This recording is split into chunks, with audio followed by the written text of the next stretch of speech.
All right, let's do it. I don't have a statement. Let's just do it.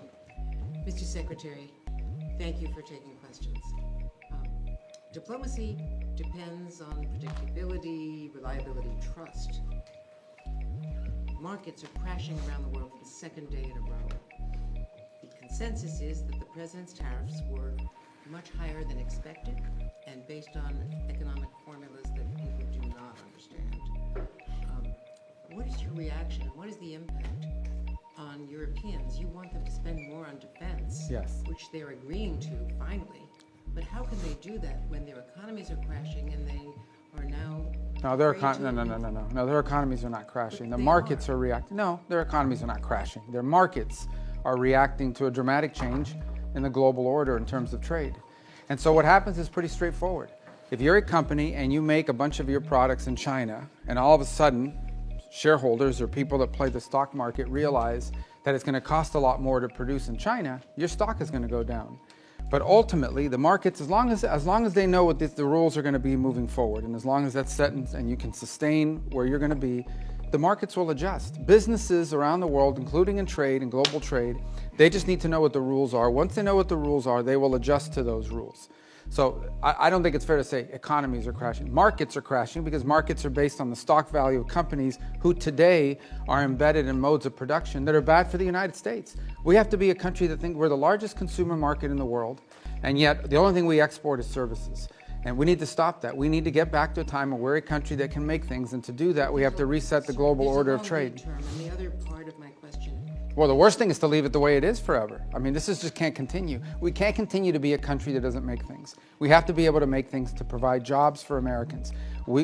That's it. It's that simple. China is an example. I mean, it's outrageous. I mean, they don't consume anything. All they do is export and flood and distort markets, in addition to all the tariffs and barriers they put in place.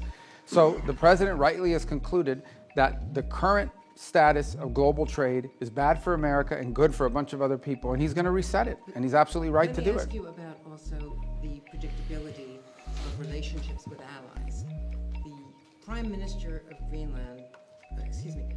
the Prime Minister of Denmark, which at this point owns Greenland, so Denmark, a NATO ally, is saying that it's unacceptable that one country cannot annex another country.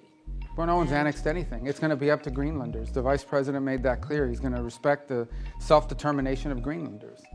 So at some point, the Greenlanders have made clear that they want to be independent of Denmark. So that's Denmark should focus on the fact that the Greenlanders don't want to be a part of Denmark. That's what they should focus on. We didn't give them that idea. They've been talking about that for a long time. Whenever they make that decision, they'll make that decision. And then what we're not going to do is let China come in now and say, offer them a bunch of money and become, dependent on China. The president said he would not rule out using military force against Denmark, a NATO ally. No, he said he would not rule out. No. He said he would not rule out. He said, I'm not going to rule out anything if Greenland is encroached upon by a foreign power like a China or Russia or anybody else. But it doesn't matter, because Greenlanders are going to make a decision. They're the ones that want to get away from Denmark. They're the ones that want to be independent. Not us. We didn't come up with that idea. They did. And if they make that decision, then the United States would stand ready, potentially, to step in and say, okay, we can create a partnership with you. We're not at that stage. But that's what the vice president made clear last week in his visit there. His statement was very abundantly clear, that we will respect the self-determination of the people of Greenland. People of Greenland. And they're the ones that want to leave Denmark. That wasn't our idea. All right, well, second question here. Missy from Washington Post. Mr. Secretary, I'd like to ask you about the Russia-Ukraine negotiations. Can you give us tell us about the American assessment of the conditions that Russia put forward regarding the Black Sea ceasefire talks, and also the British and French foreign ministers said this morning that Putin was dragging his feet. Do you agree with that? Maybe. I mean, he might be. We don't know yet. We're going to find out fairly soon. I mean, look, here's what the president wanted to do. He wants to end this war, and he wanted to test it very early in his administration. Is it possible to end this war on terms that are acceptable, obviously, to both sides? Because you can't end a war unless both sides agree. And that's what we're in the process of finding out. We will know soon enough, in a matter of weeks, not months, whether Russia is serious about peace or not. I hope they are. It would be good for the world if that war ended. But obviously, we have to test that proposition. So we're working through that process. We had a visitor, that Mr. Kirill was here this week. had a chance to sit down with him. He met with others. He'll take some messages back, and the message is the United States needs to know whether you're serious or not about peace. Ultimately, Putin will have to make that decision. The Russian Federation will have to make that decision. I think the Ukrainians have shown a willingness to enter, for example, into a complete ceasefire to create space for negotiation. At some point here, fairly soon, not 6 months from now, the Russians and Putin will have to make a decision about whether they're serious for peace or not, and I hope they are serious. So it would be good for the world if that war ended. What is your assessment of the Russian conditions that were put forward? And also, Dmitriev said following his talks with Mr. Witkoff yesterday that the U.S. and Russia might resume direct flights as maybe a confidence-building measure. Do you support that? So I haven't heard anything about direct flights. I can tell you, but I don't know who's going to fly on it because all these people are sanctioned. But I would just tell you that the thing I would point to you is this. We're going to wait and see. The Russians know our position in terms of wanting to end the war, and we will know from their answers very soon whether they are serious about proceeding with real peace or whether this is a delay tactic. It's a delay tactic. The president's not interested in that. If this is dragging things out, President Trump's not going to fall into the trap of endless negotiations about negotiations. We will know soon enough whether or not Russia is serious about peace. If they are, that'll be great. Then we can move towards peace. If they're not, then we'll have to reevaluate where we stand and what we do moving forward about it. But we'll be in no different a position than we are today, or we were when he took office. He wanted to know early in his administration, is peace possible? We're testing to see if the Russians are interested in peace. Their actions, not their words, their actions will determine whether they're serious or not. And we intend to find that out sooner rather than later. What about their conditions? Which conditions? They put forward additional conditions after Well, the Black Sea. Yeah, so again, this is part of the back and forth of these sorts of things. I've had phone calls with foreign leaders, and then I read the readout, and it's like, oh, we said that they said something to me they never said. I guess that's part of the game in this place or whatever. But look, bottom line is, to me, at the end of the day, what's going to matter here is whether we're going to move towards peace or not. If peace is real, we will know soon enough. If they're not interested in peace, we will know soon enough, and we'll make decisions on the basis. I hope they are real. There are some promising signs, there are some troubling signs. It's not going to be easy. No one ever said this would be easy. But we're going to find out sooner rather than later. And let's just say I'm hopeful. I remain hopeful. I need to be hopeful that peace is possible and that the Russians are serious about peace. We want them to be serious about peace. And hopefully they are. But we'll know sooner rather than later. Daphne Reuters. Hi, sorry, I'm back here. Your last name's Reuters? No. Oh, that's pretty cool, isn't it? Go ahead. On the 5% defense spending target, have you received pushback to this idea while you came here this week? And you mentioned yesterday up to 5% was your language. What do you mean by up to 5%? Well, I said up to a path getting up to 5% at some point. I'm not saying overnight, but to get to that point. We think that's what NATO allies need to be spending for NATO to face the threats that it itself has identified and articulated. Here's the good news. The good news is everyone generally, with a couple exceptions, are spending more on defense today than they were 3, 4, 5 years ago. That's positive. That trend needs to continue. So the trend lines are good, but they need to continue. But this is not about spending, okay? This is not about money necessarily. This is about capability. In order for NATO to be stronger, it needs partners that are stronger, okay? The United States commits a lot to NATO and continues to. We are as involved in NATO today as we have ever been. And we intend to continue to be, but it has to be a real alliance. And that means that our alliance partners have to increase their own capabilities. So hopefully 2 things have led to that. The first is the war in Ukraine, I think, has woken up a lot of people on the continent about real threats and real war.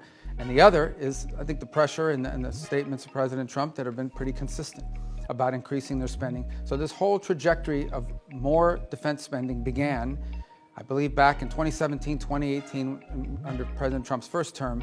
We want that trend to continue. And we're hoping when the leaders meet in The Hague that there'll be further and firmer commitments in that direction. I think it's beneficial to the alliance. The stronger our partners in NATO are, the more capable our partners in NATO are, the stronger NATO is. And everybody should be in favor of that. And sorry, just to follow up, so will you try and get the official target as 5% rather than 2%, and will the U.S. commit to 5%? Sure, we're heading there now. We're going to have to spend more on national security because we have a global footprint. And that's the point that I think has been made and missed in a lot of places. Okay, the United States has Indo-Pacific alliance obligations as well that we've made. We are currently involved in opening up the Red Sea so that global shipping for everyone, including our European partners, can become possible again. We're engaged in counter-drug and counter-gang interdictions in the Western Hemisphere. There's obviously all sorts of issues going on in different parts of the world, including we're concerned about a resurgence of terrorist cells. whether it's in Africa or in the Middle East. So the U.S. has these global obligations, and we have China that's undergoing the largest, most expansive peacetime military expansion in history. So we need to confront all of these things, and we're engaged in all of those things. So we're going to have to increase defense spending in our country. I think our commitment to NATO isn't just 3% spending of GDP, it's sustained over an extraordinary period of time, and that continues. So look, I think our partners know they need to do more. They've all indicated they want to do more. They've begun to do more, and that trend needs to continue. Mr. Secretary, you mentioned that you met with Kirill Dmitriev as well. In order to stop them from dragging their feet and dragging this on, is there anything that you said, perhaps not threats, but is there anything that you said you wanted to see concretely from the Russian side in order to... Yes, peace. We want to see But peace. specifics in terms of getting to this ceasefire first and then the negotiations? Yeah, I mean, peace means you stop shooting at each other. I mean, it's as simplistic as that. Now, obviously, look, there's all kinds of conditions for a final peace, and you have to work with both sides. And I've said from the beginning, the only way a war ends in a negotiated settlement. If it's not an unconditional surrender, then it is both sides make concessions. We're not going to prejudge what those concessions are, because those concessions will depend on what Ukraine will accept and Russia will accept. But we have to make concrete steps towards peace. What we're not interested in, and I'm not accusing them of this, I'm just telling you what we're not interested in is negotiations about negotiations. That we're not going to continue this forever. So none of it was threatening. I think it was more an explanation of, this is our timeline, and at some point, it'll be clear whether you want peace or you don't want peace. And that time is coming. It's pretty short. At the same time, as we now have seen, members of Congress have begun to file bills to increase sanctions. So there is going to be growing pressure from Capitol Hill to impose sanctions that we're not going to be able to stop if, in fact, we're not making progress towards peace. All these factors have been explained in the nicest way possible. Hopefully, he'll take that message back to Moscow, and it'll make clear that we need to begin to see real progress, or we'll have to conclude that they're not interested in peace. But let's hope they are, because I think it would be better for everyone if they are. Well, we need to hear an answer to this. I mean, talks are only, you're going to have talks as long as talks are about something. They can't be talks about talks. At the end, I think initially it was important to talk because we hadn't talked to them in a long time, but now we've reached the stage where we need to make progress. And if we're not making progress towards peace, then we have a set of factors that we have to take into account. But hopefully we are going to make progress towards peace. I remain optimistic that we can. It'll be hard, it'll be difficult, but I'm optimistic that we can. Mr. Secretary, the Myanmar earthquake, I mean, normally in these kind of events you would have up to 200 Americans with sniffer dogs, special equipment, experts in their field, saving lives on the ground. This has not happened because of the dismantling of US... Well, that and the fact that it's run by a military junta that doesn't like us. So it's hard for us to move around in that country. Say these events are always non-political. They went into Syria, for example, in the Turkey-Syria earthquake. So they can act... But we're not the government of the world. No, we'll provide humanitarian assistance, just like everybody else does, and we will do it the best we can. But we also have other needs we have to balance that against. We're not walking away from humanitarian assistance. But again, I go back to a lot of other rich countries in the world. They should all be pitching in. We're going to do our part. We already have people there. We'll have more people there. We'll help as much as we can. It's not the easiest place to work. Okay, they have a military junta that doesn't like us, doesn't necessarily allow us to operate in that country the way we wanted to. That would have impeded our response no matter what. That said, we are willing to continue to help in the humanitarian crisis. Other countries need to do so as well. China's a very rich country. India's a rich country. There are a lot of other countries in the world, and everyone should pitch in. I don't think it's fair to assume that the United States needs to continue to share the burden, 60-70% of humanitarian aid around the world. We will be in the business of humanitarian aid, but we have other priorities as well that are national interest priorities of the United States, and we're going to align all those to be properly balanced. Isn't it a diminution of your soft power? I mean, all of the experts in this have said the reason is not because of the politics of Myanmar, but it's because of the dismantling of USA you simply couldn't deploy. Yeah, I don't listen to these so-called experts. There's not real experts. These are so-called experts. These are people that are part of that NGO industrial complex. No, these are people that make millions and hundreds of millions of dollars in these NGOs all over the world that stand up and they get flooded with U.S. taxpayer money, and then we have to spend $100 million to get $10 million to people. We're not doing that anymore. Okay? We have stopped. We are no longer going to spend $100 million to get $10 million to recipients. We're not going to fund these global NGOs all over the world that are living off of this. We're not doing it. We are prepared to help and work with governments and appropriate NGOs on the ground that are delivering assistance. We will be there and we will be helpful. There are a lot of other rich countries. They should also pitch in and help. And some of them are and some of them are not. But we are going to do our part. We're going to continue to do our part. But it's going to be balanced with all of the other interests we have as a country. We are not a nation. We are the richest country in the world, but our resources are not unlimited. They are not unlimited. And we have a massive national debt, and we have many other priorities as well. And it's time to recalibrate all of that. So we'll be there, we'll be helpful as much as we can. We've got other things we have to take care of as well, but we care deeply about what's happened there. And we wish we had a more cooperative government. Mr. Secretary, the Middle East was part of your discussion in NATO, especially that you find support from members toward your policy of airstrikes on the Houthis and your maximum pressure policy toward Iran. Yeah, I mean, on the Houthis, everybody wants to get their ships through the Red Sea. We're the only ones doing anything about it, but everyone wants to, get their ships through there. As I said, we've done the world a great favor by taking on this band of criminals who have, unfortunately, sophisticated weaponry that they can use to, they attacked, 150, 160 merchant vessels. 174 times they've attacked the United States Navy. So I think the world should be grateful to the United States for being involved in this and doing this. Everyone thanks us for it. I understand these nations have limited capabilities despite being very rich countries. Nobody else can project power there and do this. But that said, we think that mission is going to bear fruit and it's necessary. We can't have a band of criminals controlling that. In the case of Iran, I don't know of any country in the world that's excited about Iran ever having a nuclear weapons capability. Some are more forceful about it than others. We've had talks about that. As you know, the president would like to figure out what's going to happen there, but he's also made it clear that there's not going to be a nuclear-armed Iran. That's not going to happen under his watch. Secretary, what's your message to foreign citizens who may be afraid to come to the United States because they're concerned about potentially being detained or some violence from the No, first of all, those people that have their phones looked at and so forth, and I'll refer you to CBP to go through their processes. But generally, it's people that have been flagged coming in for a reason. I would say that if you're not coming to the United States to join a Hamas protest or to come here and tell us about how right Hamas is, or to tell us about, stir up conflict on our campuses and create riots in our street and vandalize our universities, then you have nothing to worry about. But thousands and thousands of people come into the U.S. every single day to conduct business, to travel, to do all sorts, to visit relatives. It happens every day. It's very commonplace and nobody has a problem.